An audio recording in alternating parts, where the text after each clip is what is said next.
So you all know I love, absolutely love going to have a visit for Conservative Home because I keep on telling you it's the most fun, comical website online. I absolutely love seeing the madness that Daniel Hanan writes.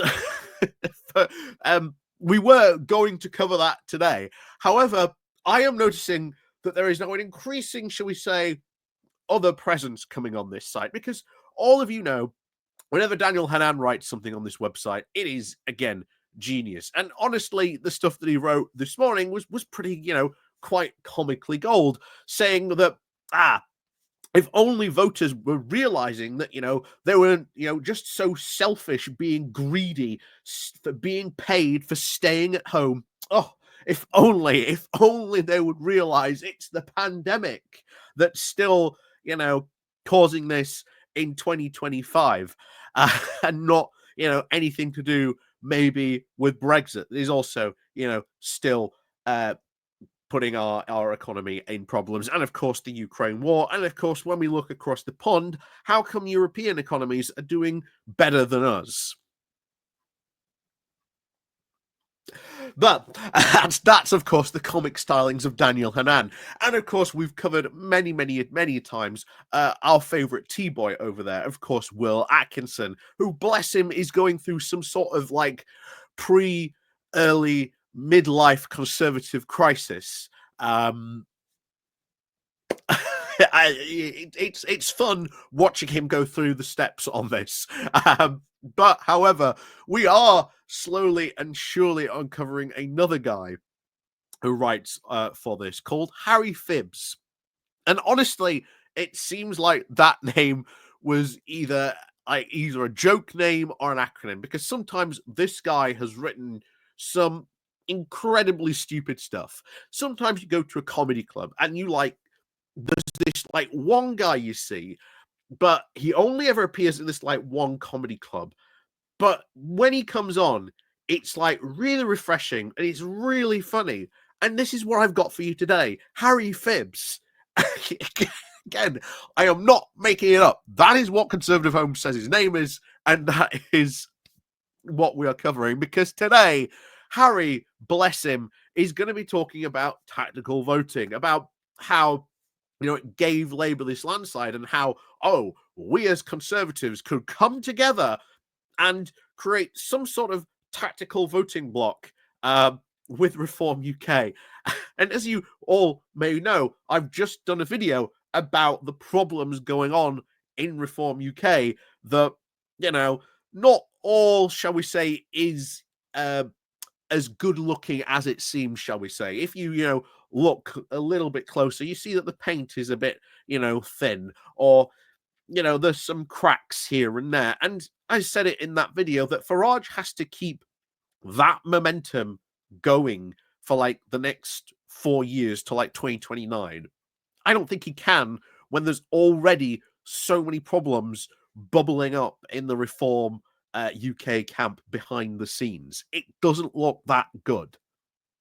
But here comes Harry Phibbs saying that, don't worry, by 2029, we'll be able to reform, we'll be able to create some sort of like conservative reform electoral pact.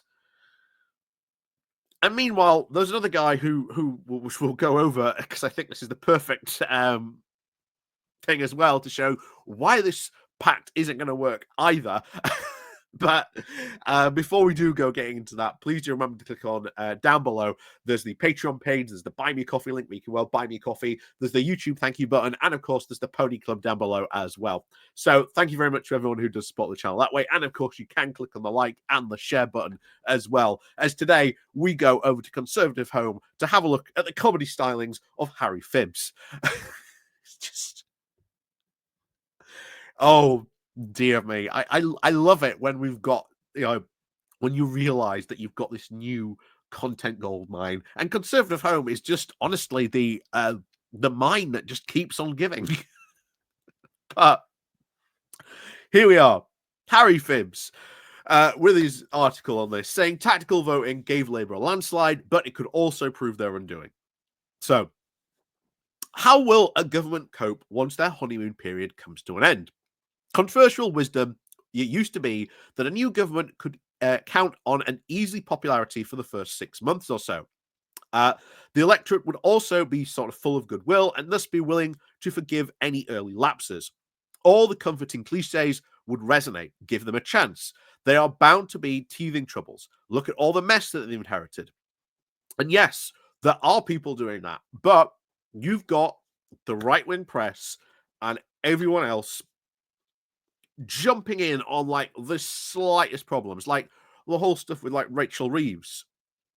Like they're trying to go through this whole, or at least start this momentum that Rachel Reeves is about to be imminently sacked any moment. But I don't see that happening anytime soon. Yeah, Keir Starmer and his colleagues have managed to squander any goodwill with astonishing speed. But they've done a lot of good stuff, and unfortunately, it's because of their comms that stuff that they've done hasn't been communicated. Which, trust me, is frustrating, especially when you've had a government that has just boosted workers' rights more in a decade than any previous one, and the renting reform bill, which will help thousands by getting rid of, you know, no fault evictions. I think that's what it's called. But yeah, that will help out. There's also other stuff in there. Bear in mind, the Conservatives have been saying that they would do that for 14 years. A Labour government came in and has done it, and very clearly and decisively within like their first 6 months. And yet I am told, oh, there's no difference between these two parties.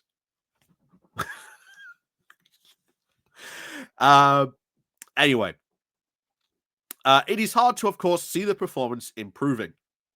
Well, again, depends what, again, performance and what you define by for performance. We see, of course, a grim determination to keep taking our country towards socialism, in sharp contrast towards the rest of the world's eagerness to move now in that opposite direction.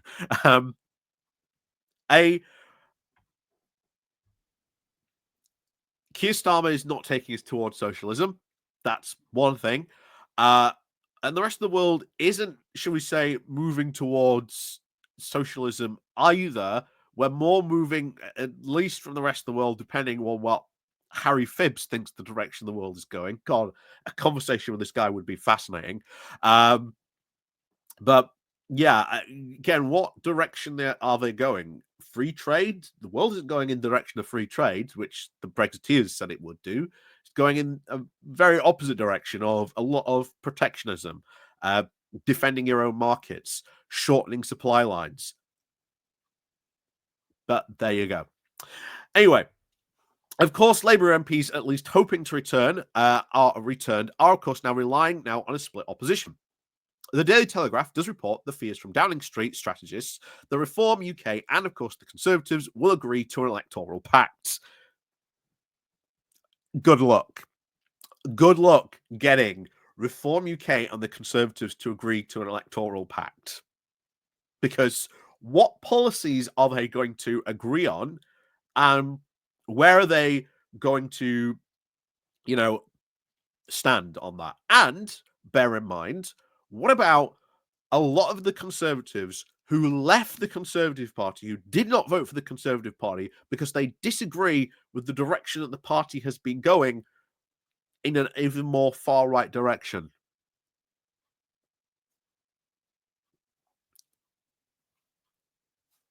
Yeah, the second you think about this, Harry's idea that, oh, there's going to be this electoral pact, it's going to be an absolute wonderful thing.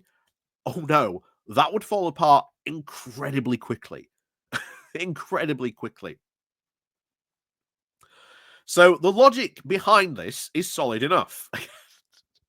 I love it. Oh, such solid logic. Yes, because the Conservatives and Reform UK get on like a house on fire. Quite literally. There are, of course, two Conservative parties, Kimmy Badenoch and Nigel Farage, offer now spirited attacks via Twitter. But all they really do is disagree on. But what do they actually really disagree on?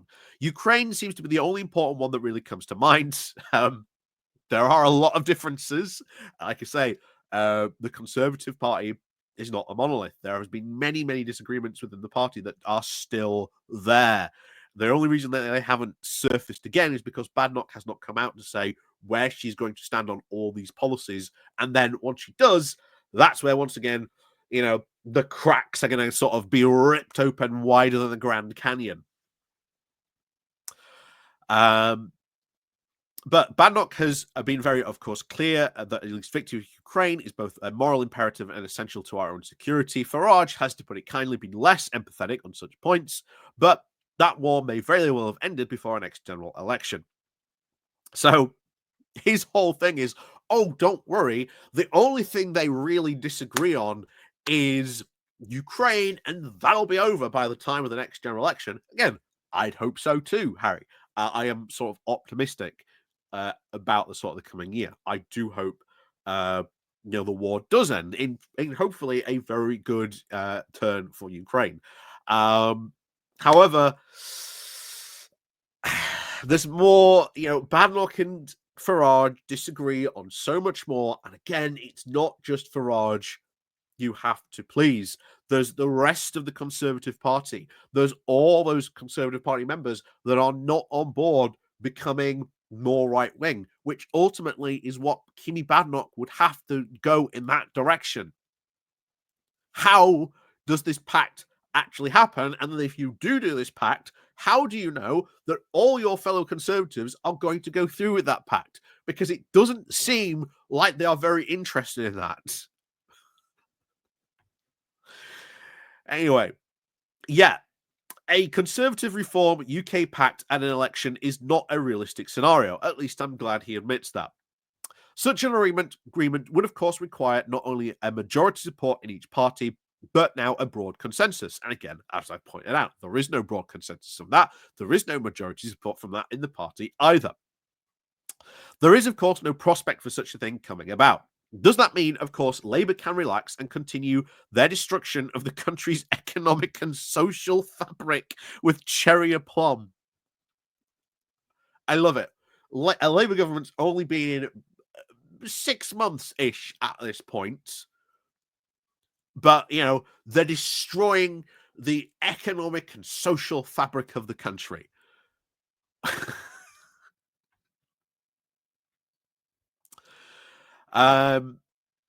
So, even, of course, without an electoral pact, the hazard of vote splitting between two ideologically very similar parties can be much diminished by tactical voting. Again, as someone who has been advocating for a very long time for tactical voting, getting that message out proved incredibly hard and took a very long time for that actual message to sink in. Labour's campaigning gurus should be at least should be, of course, the last people who need this pointed out to them. They won the general election with 412 seats, but less than 34% of the vote.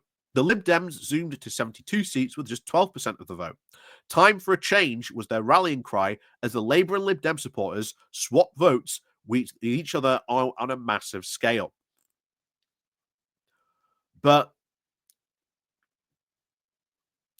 that increased vote share wasn't just from the tactical voting, Harry. That was also Conservatives who were voting for the Lib Dems for the first time ever because they don't like the direction their party is going. You also have a lot of, again, people who vote Conservative who are just like, I'm just not even going to vote. There's that missing 10%. We'll see if this missing 10% turns up at the next local election. However, I very much doubt it. So, the internet, of course, makes this all so much easier and at least a more sophisticated process. The Lib Dems were always putting their leaflets out with a dodgy bar chart claiming that they can, quote, win here. But this has become a much more straightforward way of the plausibility of such claims to be checked. They actually did, quote, win here in many places on that, Harry. And those wins were from Conservatives.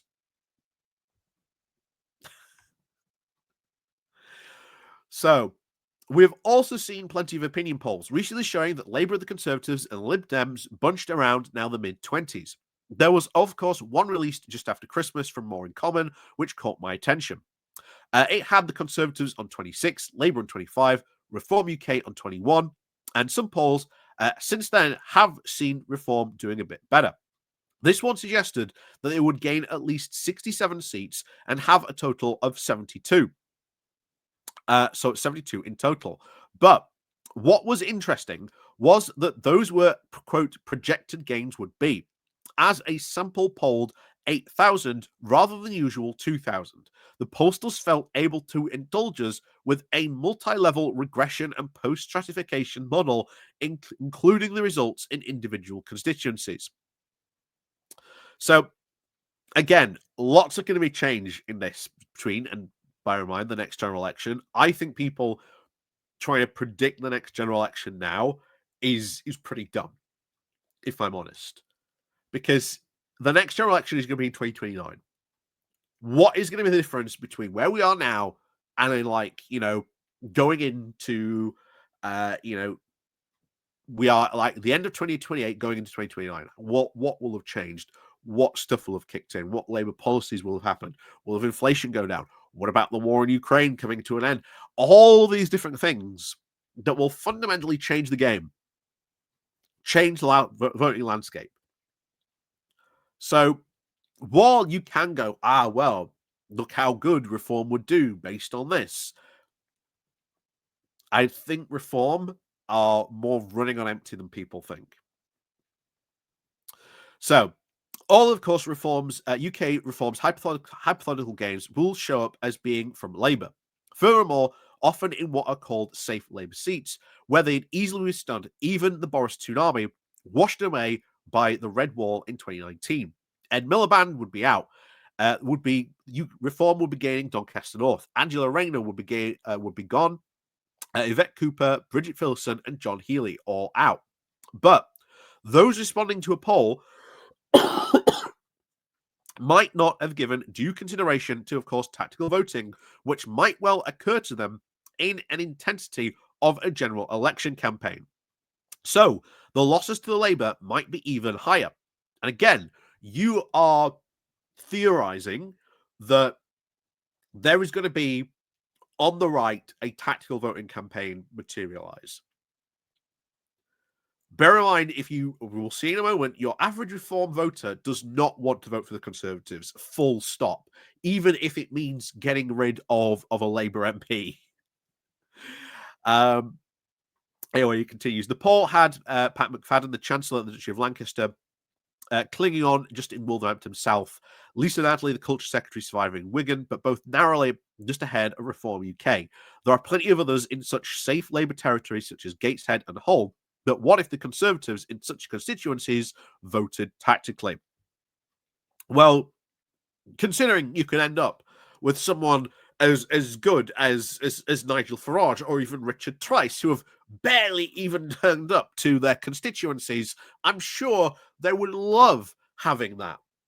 Because I will tell you now, if I was in Labour, and bear in mind we've already seen this, the Labour candidate for Clacton has been pointing out consistently of the fact Farage isn't there. He's not doing anything. He is not addressing his constituents' concerns and stuff that they are coming up to him with.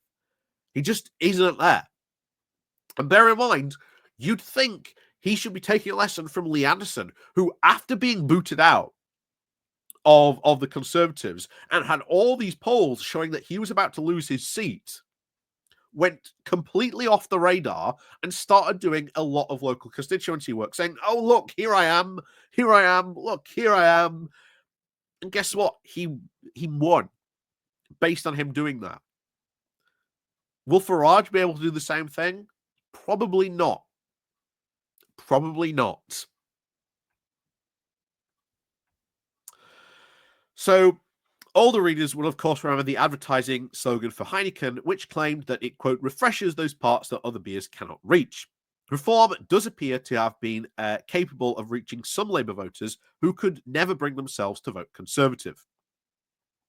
Again, Why are they going to vote Conservative if it's decided in that area that that's a Conservative vote area? That, again, you see the difficulty of what a tactical vote campaign for the right would actually be.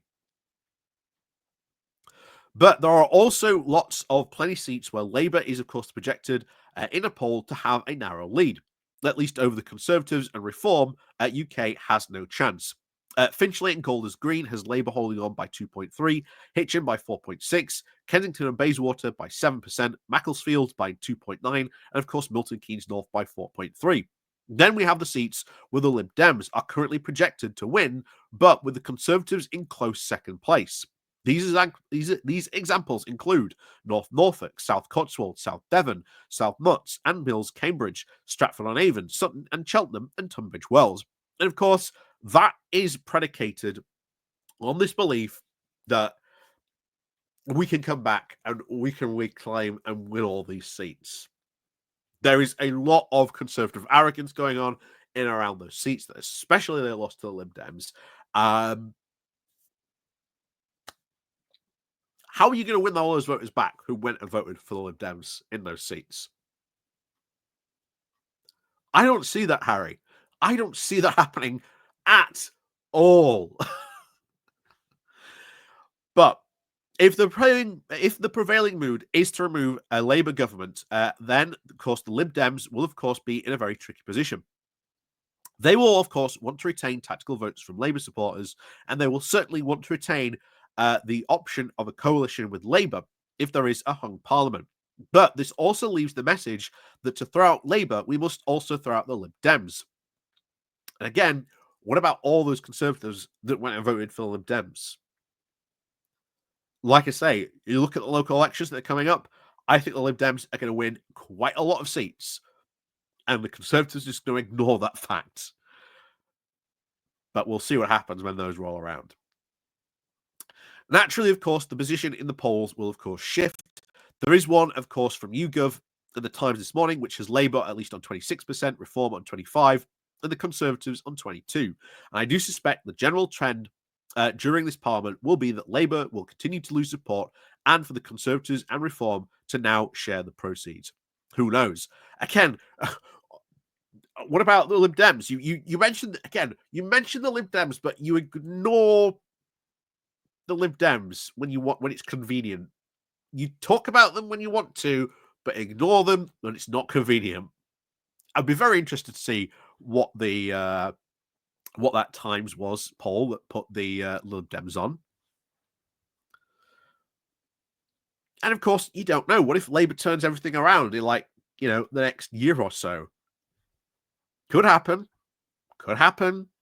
Then what, Harry? What if Labour suddenly get a huge boost in popularity? Who knows? So I do suspect, of course, the general trend on this Parliament will, of course, be Labour. So who knows? So anyway, the extrapolations will, of course, vary. And there are also now plenty of seats where the Conservatives and Reform are shown to be, of course, very close, making tactically voting very tricky. At least he acknowledges that there. However, the machinations, of course, play out. Tactical voting is sure to, of course, be important. Last time, of course, it helped give Labour a landslide. Next time, it could be Labour's undoing. Again, that's if, of course, shall we say, Reform members comply, and, of course, Conservatives can hold their nose, or at least willing to hold their nose to vote for Reform UK. Bear in mind, doesn't seem to be that way at the moment. Surely, of course, it is now much healthier to the democratic process than Pacts. It is, of course, bottom-up politics rather than top-down. Voters are not automaton to follow instructions of political parties. They are capable of deciding themselves who to vote for, which party they like the best, or against the party they like the least. They should be allowed to do so.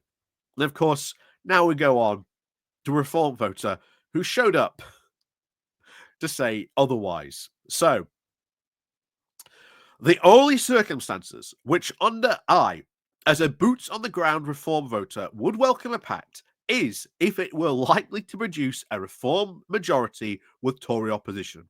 That would be my dream ticket. Under any other circumstances, the Tory party must be destroyed, and I would not tolerate a pact.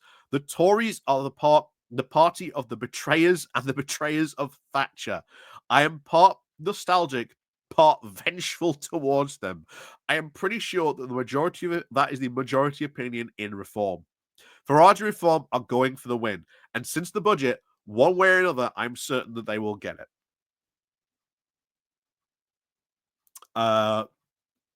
Yeah.